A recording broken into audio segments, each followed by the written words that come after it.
I think John had it exactly right. We're talking about ability, seeing everyone's ability.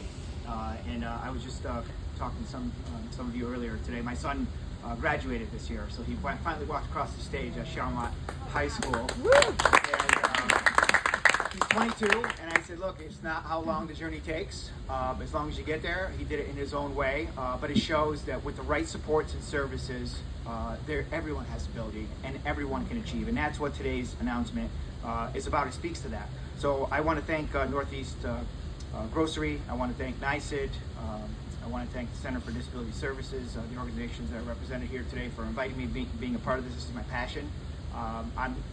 My son, when my son was born, it literally changed my life. When I graduated high school, I joined the Army. I served in the reserves for 8 years. I wanted to be an engineer.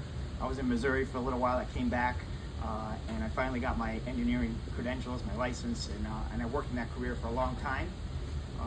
And I thought that was it. That was the career I was going to end with. I was going to stay there because I loved it so much. But when my son was born, it changed my life. It put me in a new direction. I decided to leave that 15-year career and go into a different direction. I decided to be a public advocate for people with disabilities. I served on the board for the Autism Society for the Greater Capital Region. I started to join other organizations, and it led me to where I am today, to the New York State Assembly. And it changed my life for the better, because the work that I'm doing now around this issue, it's helping so many more people. I feel like this is right where I'm supposed to be, and I do have my son to thank for it. And people ask me, what do you teach your son? What do you do? And the truth is, he teaches me things. I've learned so much from him in the past 22 years. I can never teach him what he has taught me. So it's been a journey that we're going to the next chapter. We're on to the next chapter, and hopefully at some point, he may take a job like this. And I'm hoping that's a possibility. But without these partnerships, none of this would even be available. These opportunities that we're seeing now, when my son was born, I remember at age 3 when he got the diagnosis, it was a much different time than we live in now. Now we're seeing much more of this. And my colleague and I, we work on a lot of these issues at the state capitol. There has been legislation, there has been funding, and we have certainly moved forward. But these partnerships in our community are just as important. I was just on Channel 10 this morning to talk about our disability baseball game that we're having at 5 o'clock in Amsterdam.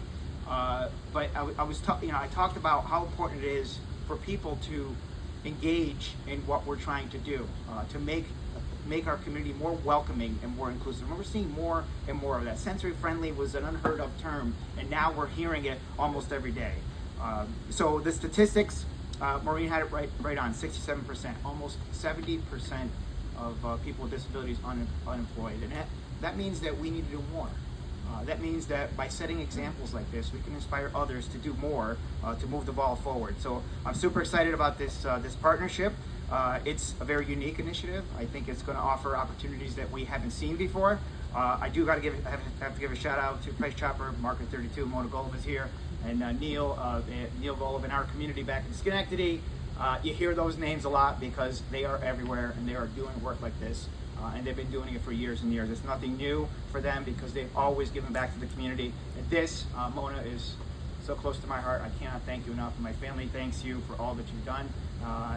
This partnership is just one more thing now that we're adding on to move us forward. It's a great example of how other businesses can be more welcoming and inclusive, and it's a way to build a better society for everyone, right? So I want to encourage all of us when we leave here today, this is a great milestone to celebrate, but let's keep going. Let's continue to inspire others to do things like this in their own communities. So thank you very much.